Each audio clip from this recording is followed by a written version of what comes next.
여러분, 저를 보십시오.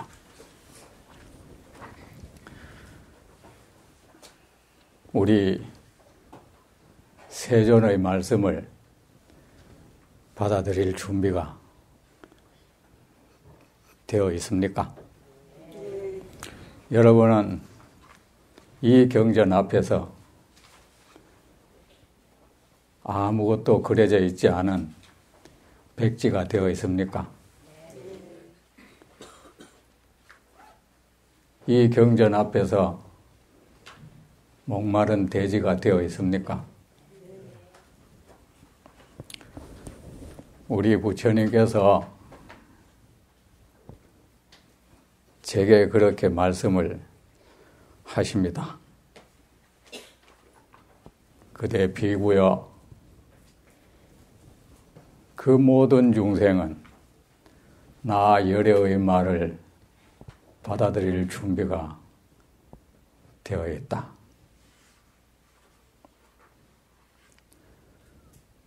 주저하지 말고 염려하지 말고 그들에게 나 열애의 말을 전하라. 예세존이시여, 이 모든 중생은 부처님의 말씀을 받아들일 준비가 되어 있습니다. 저는 이 사실을 알고 있습니다. 주저함이 없이 염려함이 없이 세존의 말씀을 전하겠습니다. 세존이시여, 부대위신력을 베푸시오. 이 법회를 지켜주시고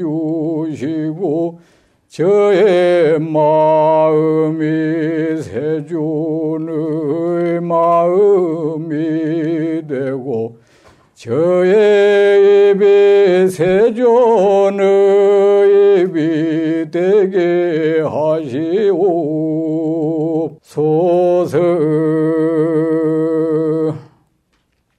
펴십시오. 3페이지 중간, 어제 그 뒤에 알죠? 수보리어, 그죠? 수보리어부터 그 4페이지 끝에 중생이 있겠습니까? 여기까지 읽도록 하겠습니다. 수보리어 보살은 대상에 머무름이 없이 베풀어야 한다. 드러난 것에도 머무르지 아니하고 드러나지 않은 것에도 머무르지 아니하고 베풀어야 한다. 수보리어 보살은 이와 같이 베풀어야 한다. 그리고 베풀었다는 생각에 머무르지 아니해야 한다. 까닭이 무엇인가? 보살이 베풀었다는 생각에 머무르지 아니하고 베풀면 그 복덕을 헤아릴 수 없다. 수보리어 어떻게 생각하는가? 동쪽의 허공을 헤아릴 수 있겠는가? 헤아릴 수 없습니다. 세존이시여, 수보리어 나머지 모든 쪽의 허공은 헤아릴 수 있겠는가? 헤아릴 수 없습니다. 세존이시여, 수보리의 보살이 베풀었다는 생각에 머무름이 없이 베푸는 복덕이 또한 이와 같이 헤아릴 수 없다. 수보리의 보살은 오로지 열애의 가르침에 따라 살아야 한다. 수보리 어떻게 생각하는가? 신체의 특징으로서 열애를 볼 수 있겠는가? 그렇지 아니합니다. 세존이시여 신체의 특징으로서 열애를 뵐 수 없습니다. 까닭이 무엇입니까? 열애께서 말씀하신 신체의 특징은 참된 존재로서의 신체의 특징이 아닙니다. 부처님께서 수보리에게 이르셨습니다. 신체의 특징이라 모두가 거짓된 것, 특징의 참되지 못함을 보면 열애를 본다네. 수보리가 부처님께 여쭈었습니다. 세존이시여 이와 같은 말씀을 듣고 참되다는 믿음을 일으키는 중생이 있겠습니까?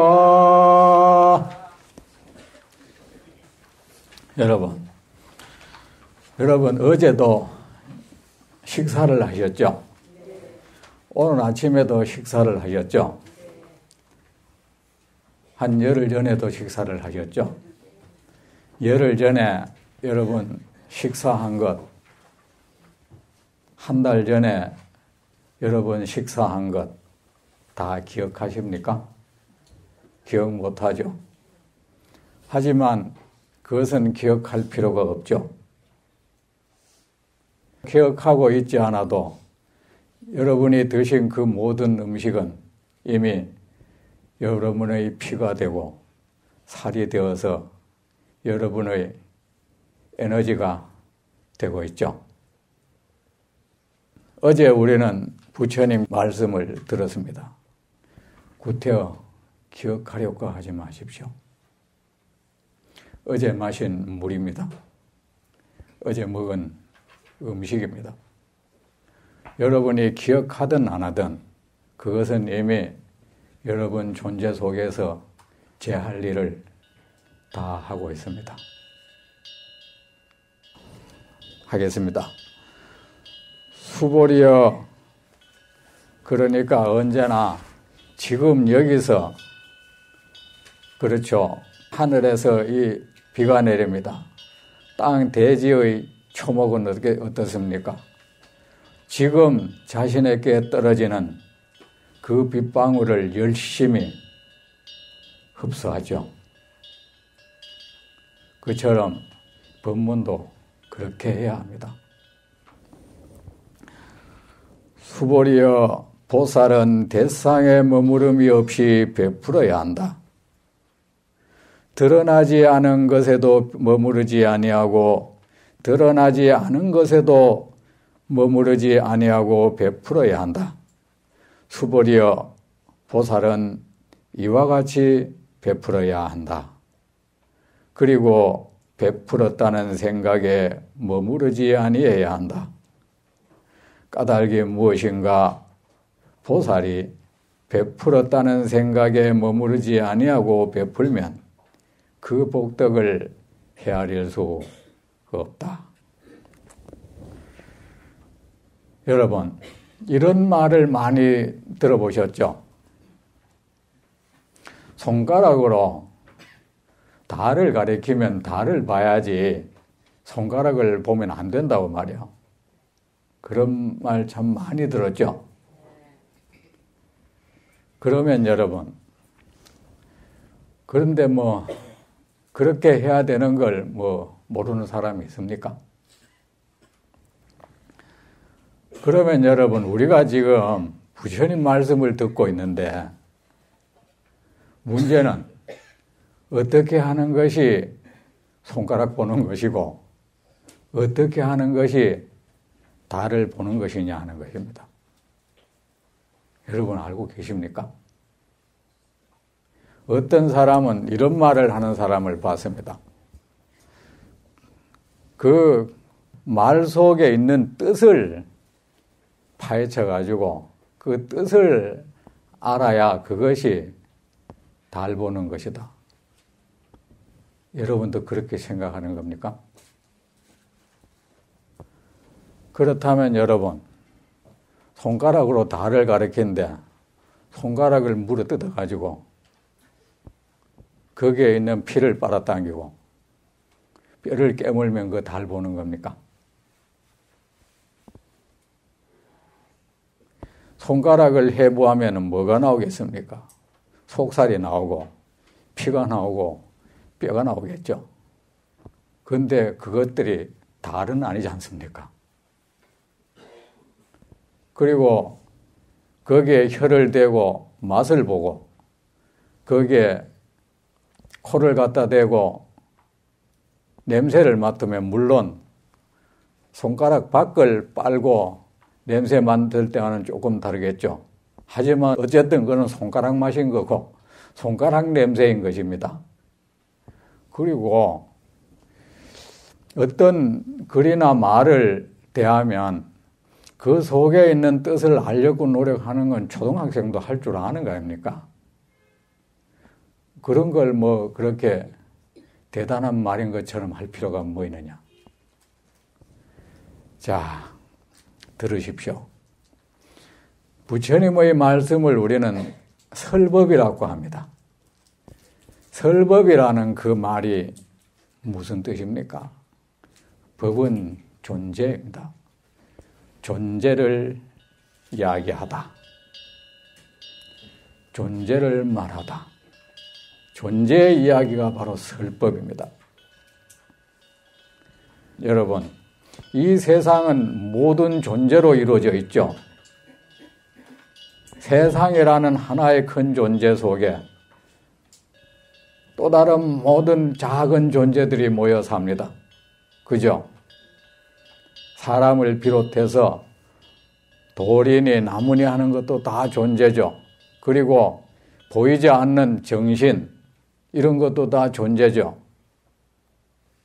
그런데 우리는 부처님의 설법은 바로 그 모든 존재에 관한 말씀입니다. 중생이라는 존재, 번뇌라는 존재, 고통이라는 존재, 지혜라는 존재, 깨달음이라는 존재, 부처라는 존재, 해탈이라는 존재, 안락이라는 존재, 삼매라는 존재, 이 모든 존재에 대한 말씀을 우리는 설법이라고 합니다. 그러면 우리가 어떻게 해야 되나? 그나마 존재를 말하는데 부처님은 중생이라는 존재에게, 존재를 향해서 중생이라는 존재가 고통이라는 그 하나의 존재를 끌어안고 괴로워하니 중생이라는 존재에 대해서 고통이라는 존재를 말해주고 안락이라는 이 하나의 존재를 선물하기 위해서 설법하는 것입니다. 그렇다면 우리는 부처님께서의 설법은 이런 것입니다. 우리를 앞에 두고 말씀하지 않는다. 옆에 그대여 내 옆에 서라. 그리고 후라시를 들었어요. 이래 쭉 비춰보고 같이 보아라는 겁니다. 보고 거기에 대해서 말씀해 주시는 겁니다. 그게 설법입니다. 그러면 우리는 부처님께서 그 어떤 존재를 고통을 입에 올리든 어떤 대사 어떤 그 존재를 입에 싹 올리시면 그 존재를 우리 앞에 싹 내밀어 보여주시는 것입니다. 그러면 우리도 같이 그 존재를 바라보는 것입니다. 그것이 우리가 법문 듣는 자세입니다. 그리고 중요한 것은 여러분, 부처님의 말씀에는 뭐 그렇게 기모한 뜻을 품고 있지 않아요. 부처님의 말씀은 금고가 아니고 보자기가 아니에요. 그 파헤칠 아무것도 없습니다. 뭐 중요한 것과 안 중요한 것을 구분해 두고 중요한 것을 어딘다 감추어 두는 것, 금고에도 놓아두고 창고에도 놓아두고 보자기에도 싸두고 저 호주머니에 넣어두고 자기만 만지작거리고 그리고 자기하고 아주 친밀한 사람에게만 살짝 보여주는 것은 우리 중생이 하는 짓이에요. 중생은 뭐 중요한 것을 어디 감춰두는 걸 좋아해요. 나만 아는 곳에. 그리고 아주 친한 사람한테 살짝 보여줘요. 그런데 그러기 때문에 중생은 아주 뭔가 더 감추고 싸고 하는 습관이 있어. 그래서 중생은 말을 해도 말이 보자기 역할을 해요. 그 말은 말 자체가 다가 아니야. 그 말에 뭔가가 늘 숨겨다. 맞죠? 그래서 중생의 말은 늘 분석을 해봐야 돼, 이거. 중생의 말이야말로 정말 심오해요. 그런데 부처님은 뭘 보자기에 싸두는 분이 아닙니다. 부처님은 창고에 뭘 놔두고 잠가두는 분이 아닙니다. 부처님의 말씀은 그 말씀이 전부입니다. 진실에 이른 사람은 비밀스러운 말을 하지 않습니다. 그 말이 사람도 그래요. 수양을 많이 해서 점점 진실해지면 그 말이 전부가 돼가요. 서서히.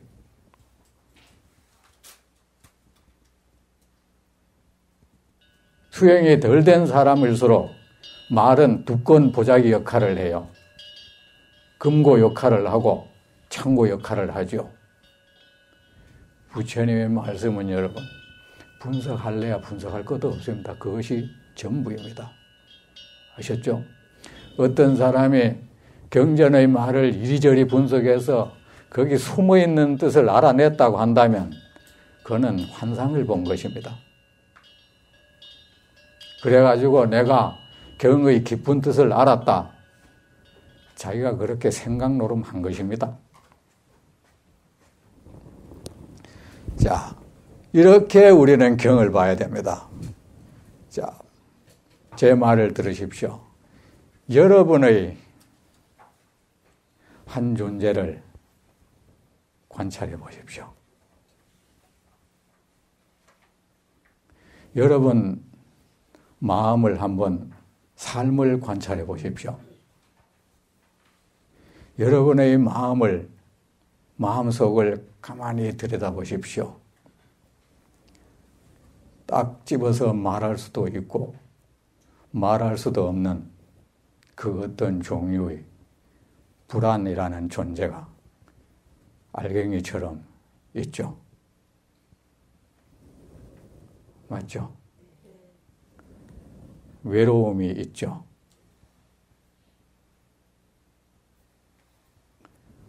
불만스러움이 있죠.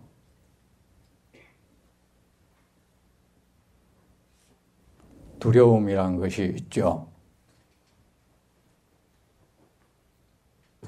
그렇지 않습니까?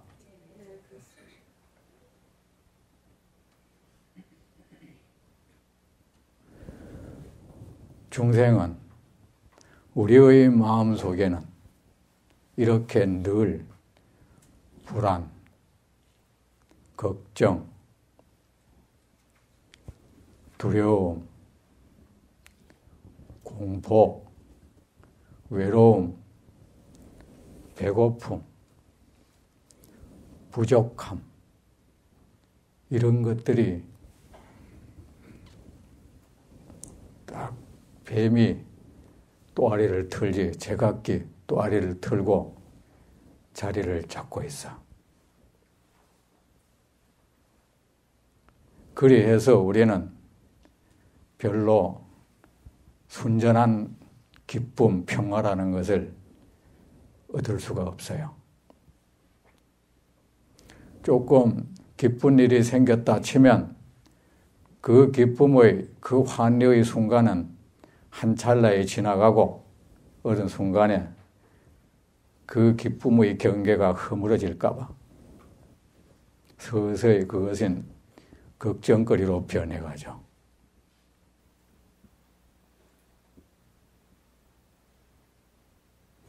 왜 여러분은 그렇게 불안해하고 두려워하고 불만족스러워하고 배고파하고 외로움이 있을까요? 바로 우리의 존재가 하나의 점이 되어 있기 때문입니다. 전체가 되지 못하고 점이 되어 있기 때문입니다. 전체와 분리되어 있기 때문입니다. 분리되어 있기에 우리는 늘 배가 고파, 외로워, 또 다른 점들과 다른 어떤 그 점의 침범을 받을까봐, 해침을 받을까봐 걱정이고 근심이고 두려워.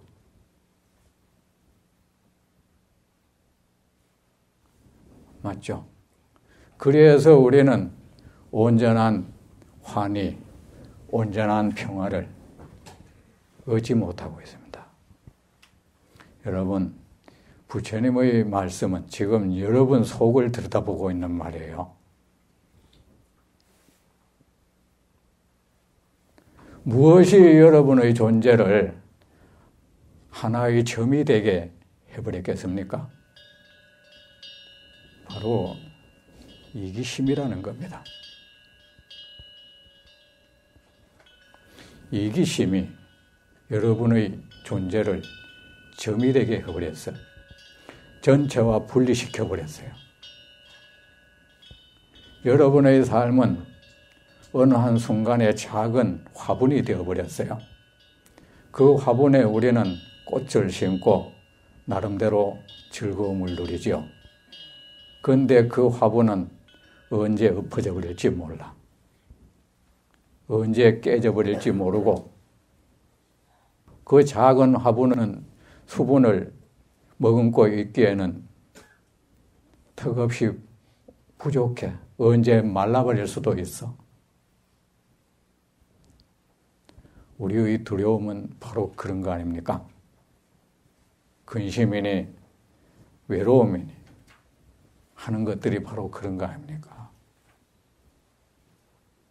우리는 얼마나 철이 없는지 아십니까? 우리는 하나의 점, 이 우주 공간 속에서, 이 드넓은 세상 속에서 하나의 화분의 삶을 살고 있어요.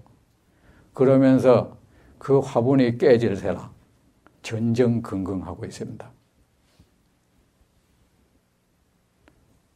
화분의 물이 말라버릴까 봐.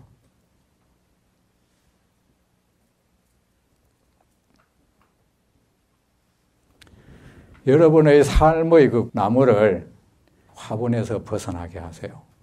대지에 심으세요.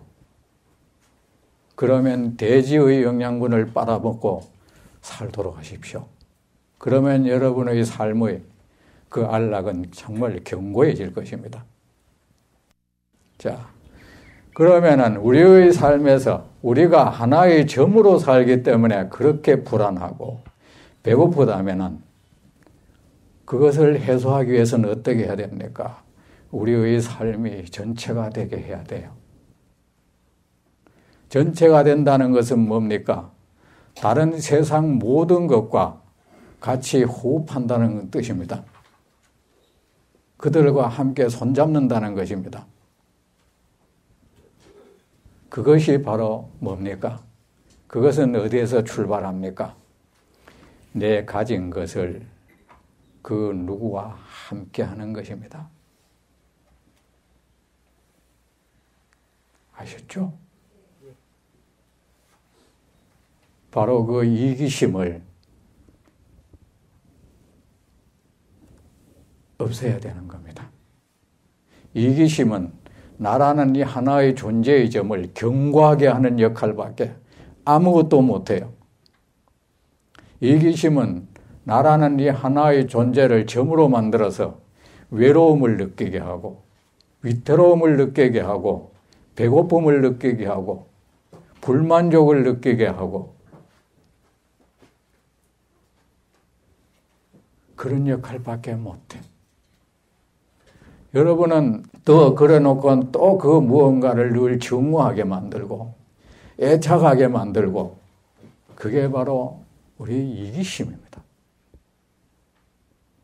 그 이유를 어디에서 찾든 그거는 다 틀린 겁니다. 나의 이기심이 늘 나를 조마조마한 삶으로 몰아넣는 것입니다. 나의 삶이 하나의 화분이 되게 해버리는 것입니다. 작은 웅덩이가 되게 해버리는 것입니다. 이 이기심을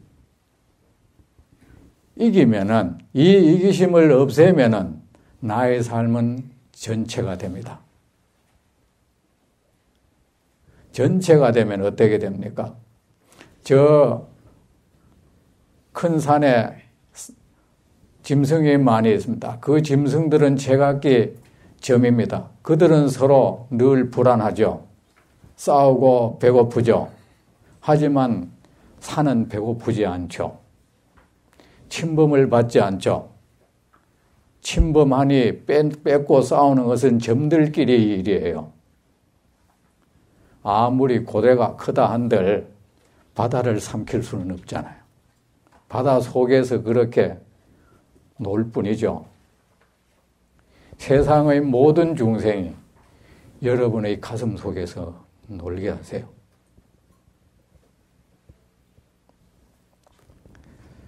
자, 여러분이 가진 그 무엇을 그 누구에게가 베풀 때 여러분의 삶은 그때부터 서서히 전체가 되어가는 것입니다. 여러분의 삶은 서서히 배고픔을 잊어갈 것입니다. 외로움을 잊어갈 것이고 위태로움을 사라지게 해갈 것입니다. 대상에 머무름이 없이 베풀어야 한다. 자, 헤아릴 수 없다까지 읽었으니까 여러분, 선이라는 게 무엇입니까? 선이 무엇입니까, 여러분? 나와 남을 안락하게 하는 게 선입니다. 그런데 이 선에 5가지 종류가 있습니다. 여러분은 어떤 선을 행하십니까? 첫째 선은 남을 해치지 않는 것입니다. 그거는 여러분 하십니까? 이 세상이나 어느 개인에게 피해를 입히지 않는 것이 선입니다. 휴지 버리고 하는 것도 다 해를 입히는 것이에요. 그리고 두 번째 선은 해를 안 입히는 데서 그치는 게 아니고 한 걸음 더 나아가서 사람에게 직접적으로 이익을 주는 것입니다. 거기에 하는 것도 힘들죠. 사람들은 그런 경우 많이 봐요. 나는 이때까지 살면서 내 양심에 어긋난 짓 한 적 없어. 내 부끄러운 짓 한 게 없어. 그런데 이런 사람들이 대체로 그냥 남 안 해친 거야. 그런데 거기서 남 이익을 입힐 줄도 또 몰라. 그러면서 계기 떳떳해요. 부끄러움 없다고 나는. 내 양심에 비추어서 나는 부끄러움 없어. 그런 사람이 많이 있습니다. 세 번째 선은 그 이익을 평등하게 입히는 것이 세 번째 선입니다. 나하고 가까운 사람, 나하고 친밀한 사람, 나한테 잘해주는 사람, 이런 사람한테만 하는 게 아니고 모든 사람에게, 모든 중생에게 골고루 선을 행하는 것이 세 번째 선입니다. 네 번째 선은, 세 번째 선은 그래 평등한 것이죠. 네 번째 선은 무엇입니까? 여러분, 선하지 못한 중생, 악한 중생을 가슴에 품어주는 것입니다. 그것이 또한 큰 선입니다. 그리고 마지막 선이 있습니다. 그 선을 떠나는 것입니다. 내가 어떤 선을 행하고서는 그 행위에서 떠나는 것입니다. 이것이 온전한 선입니다. 부처님께서 이렇게 말씀하셨습니다. 선을 행하면 복을 얻는다고. 사람들은 이런 말을 많이 합니다. 나는 선하게 살아도 복을 얻지 못한다. 부처의 말씀도 딱 맞는 건 아니야. 그럴까요? 여러분, 이 그릇에 물을 온전히 담으려면 어떻게? 이 그릇이 온전해야죠. 기계가 온전한 기능을 발휘하기 위해서는 그 기계가 나사 하나라도 빠진 게 없어야죠. 만약 그 기계가 어설프다면, 온전하지 못하다면 그 기능도 온전하지 못할 것입니다. 우리의 선이 온전하지 못하면 얻어지는 공덕도 온전할 수 없는 것입니다. 이러고도 선을 행해도 나는 안 되더라 이런 말 할 것입니까? 나의 선이 내가 온전한 선을 행하지 못한 것입니다. 그 선이 완전하면 완전한 복이 생길 것입니다. 선이 결여되면 결여된 복이 생길 것입니다. 부처님의 말씀은 틀림없습니다. 여러분 아셨죠? 이 경을 우리가 바라밀이라고 하잖아요. 바라밀이란 말이 완성한다는 뜻입니다. 완전하게 한다는 말입니다.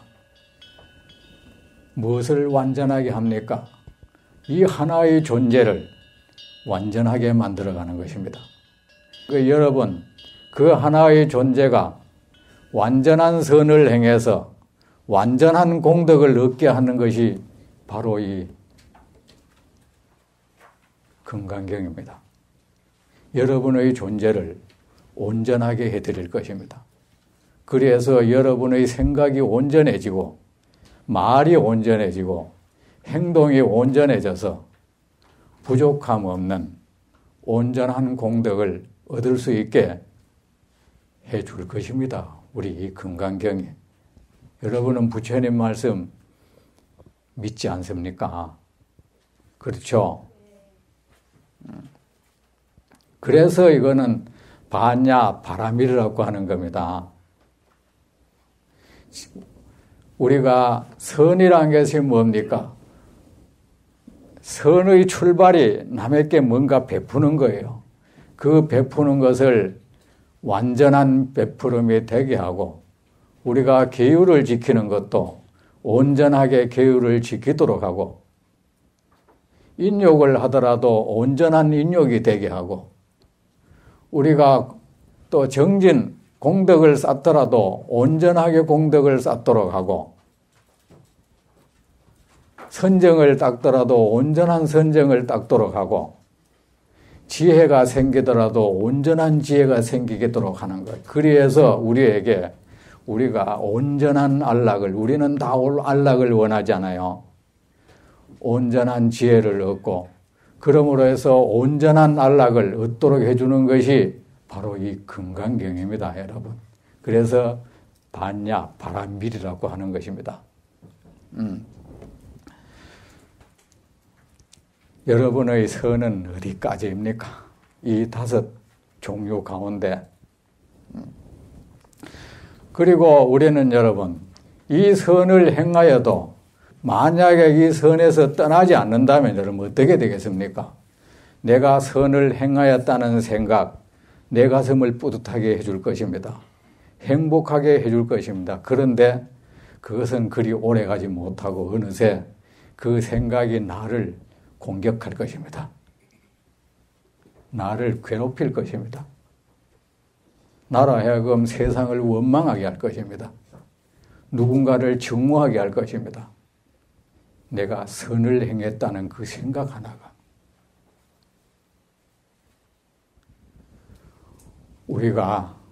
우리는 결국 우리에게 괴로움을 주는 것은 나의 생각이에요. 잘못된 생각, 어디에 집착된 생각, 상대방이 하는 게 아니고 그 생각이 나를 괴롭히고 있습니다. 그런데 여러분, 우리가 선을 행했다는 그 생각을 계속 가지고 있어서는 안 될 이유가 있습니다. 그것이 나를 괴롭히기도 하지만은, 자, 이의 득실을 따지더라도 그래요. 여러분은 사람에게 무엇을 도왔다고 생각하는 겁니까? 우리가 이 한 몸을 다 불살라서 세상을 위해서 살았다 해도 말입니다, 여러분. 세상에 나에게 준 이익에 비하면 그것은 억천만분의 1에도 안 된다는 사실을 우리는 명심해야 합니다.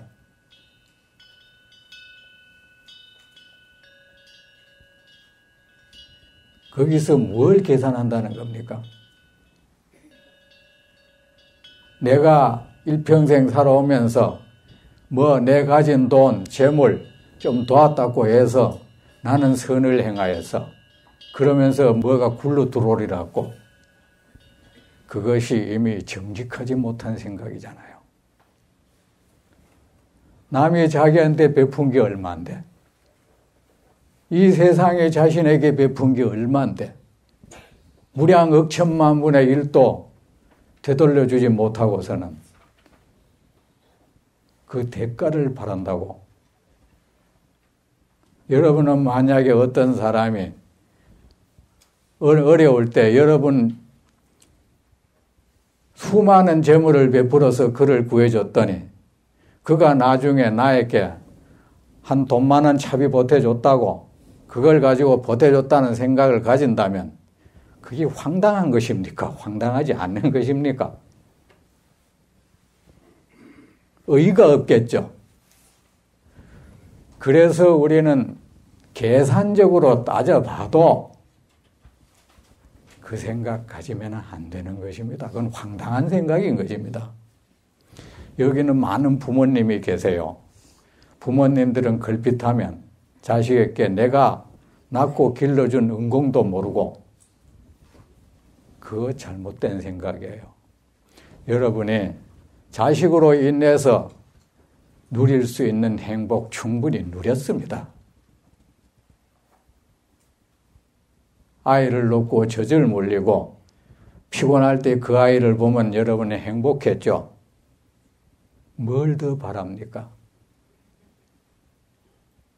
뭘 은공을 모른다는 겁니까? 이미 그는 다 갚았습니다.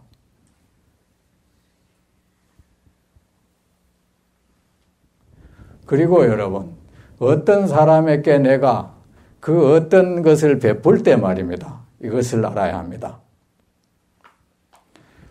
그 사람이 내가 베푸는 것을 받았다.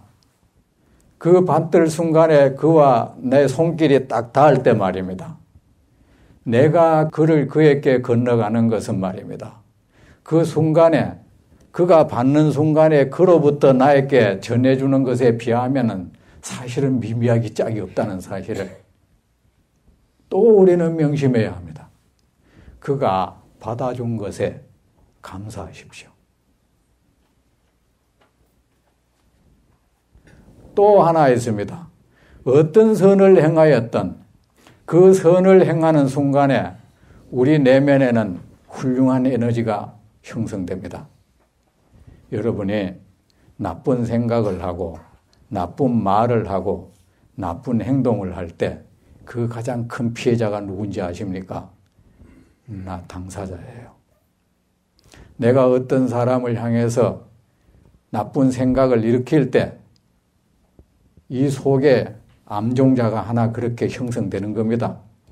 그것이 마치 악성종자가 건강한 세포를 먹어 들어가듯이 그것이 내 모든 공덕종자를 먹어 들어갈 것입니다.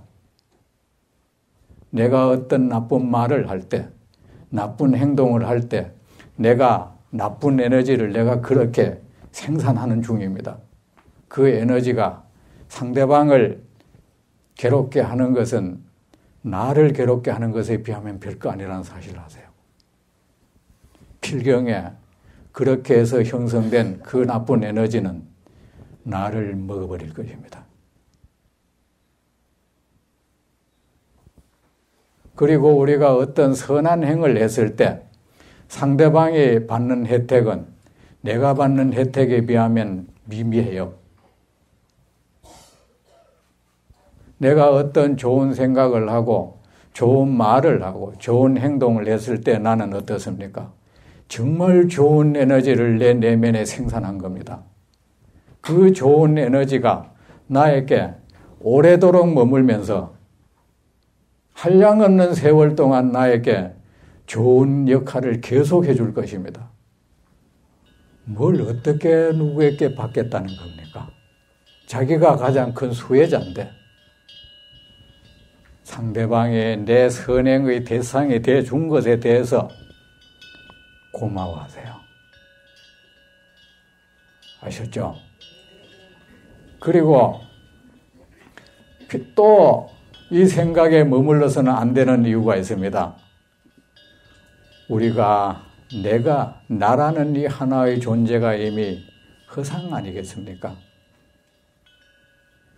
내가 누구를 도왔다고 하지만 그 존재도 또한 하나의 허상이에요. 내가 무엇을 건네줬건 그 건네준 것 허상이에요. 이 하나의 헛것이 일으킨 허상적인 현상인 것입니다. 내가 그런 생각을 계속한다면 나는 헛것에 갇히게 될 것입니다. 나라는 헛것, 내가 건네준 그 물건 그 헛것, 또 그 상대방 그 헛것에 나는 갇힐 것입니다. 내가 무엇을 베풀었다는 것입니까? 누구를 베풀었다는 것, 그것도 사실은 허상에 대한 나의 해석에 불과하다는 것입니다. 헛것에 홀린 삶은 피곤함밖에 아무것도 없습니다.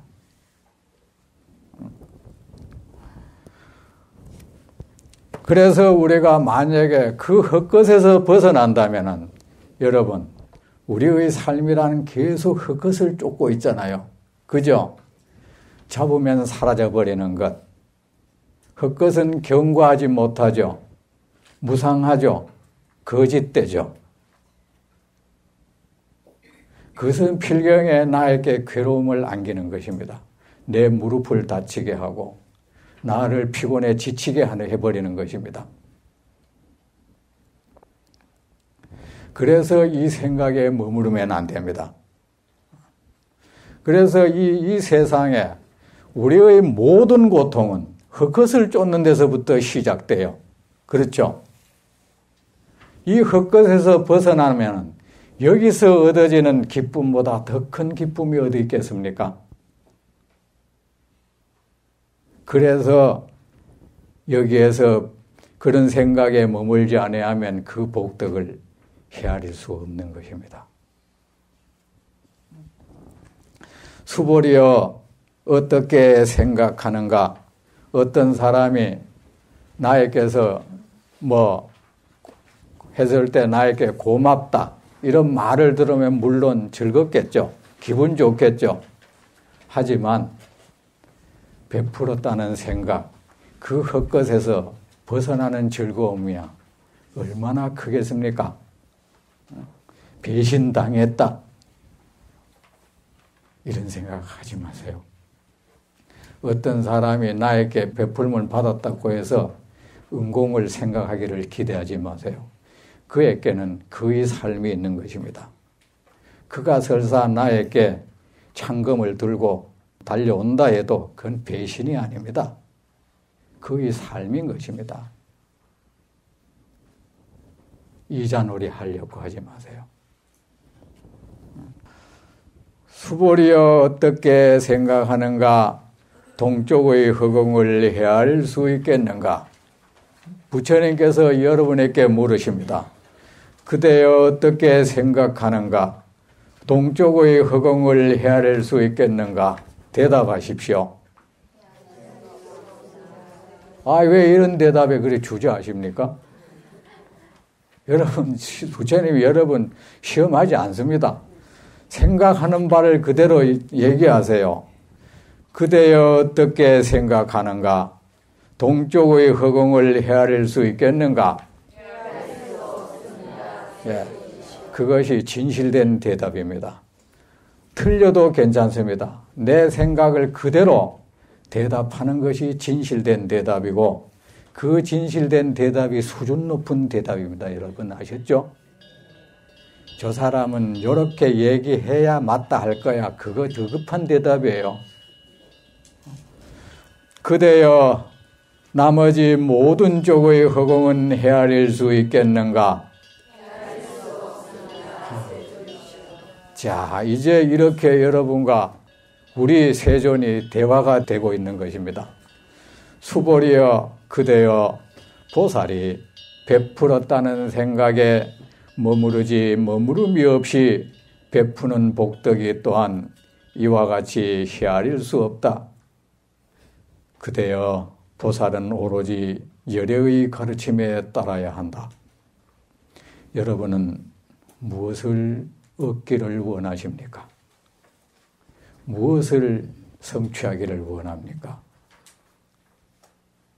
그 모든 것, 여러분이 무엇을 얻기를 원하든, 무엇이 성취되기를 원하든 여러분은 열애의 가르침에 따를 때 보장됩니다. 명심하십시오. 다음 시간 계속하겠습니다.